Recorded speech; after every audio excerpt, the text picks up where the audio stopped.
Here is just a quick video showing the difference between this old 300,000 plus mile GM or AC Delco fuel pressure regulator from an LS engine. This particular one came off a 6-liter LQ4 from 2001 out of a Silverado 2500.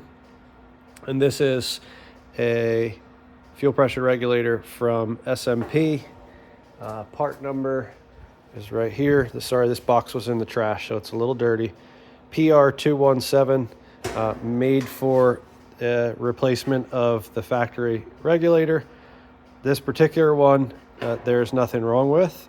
It just doesn't look nice. And I built a new engine to go in my restored 78 C15 GMC pickup. And I thought it would be wise to replace a 300,000 mile part with a brand new one. Unfortunately, I was wrong. You can see there's an O-ring here on both parts. That O-ring comes off. And then this is a filter or screen. Only goes on one way. You can see there's a little indentation, and it's opposite on notched up on the other side.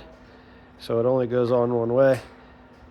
This one here, we'll take this off, keep these all together, and then we'll pull this screen off too. You know, it looks a little different, but it functions the same way, right? Especially when you put these two together here, they are very similar looking. They should act the same way. Now, this module I have connected with this line to this vacuum pump. So right now, as I pump vacuum, it should hold that vacuum. And it does, okay? It's not dropping. So basically what's happening inside is there's a vacuum diaphragm. And as idle or vacuum increases or decreases, it allows the fuel pressure regulator inside here, sort of a solenoid, vacuum enabled, to move open and close to maintain consistent fuel pressure. My truck operates at 50 pounds, 60 pounds, between 58 and 60 pounds of fuel pressure. And this regulator does exactly what it's supposed to do. Look, it's still holding pressure. I'll relieve it. There you go. And so if I move this over to this regulator, you'll see a much different experience.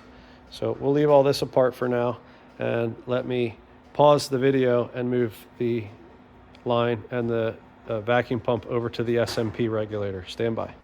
Okay, now I've got the same vacuum pump connected to the SMP regulator, came out of this box, and this one unhooked. We already know that this one was holding vacuum like you'd expect it to. Now I'm going to do the same thing we just did, and I'm going to pump this. Okay, that ain't even holding one pump of vacuum. Okay, now if I unhook this, I can blow into it. You see here, I can suck air through or blow air through, and it seems to be missing or has a torn or damaged vacuum diaphragm inside. The next step, as per SMT's requirement, is for me to take this and some paperwork to O'Reilly's, or take this to O'Reilly's back in the box. I'll reassemble it and take it back to O'Reilly's, fill out some paperwork with them, get everything back to SMP where they claim that they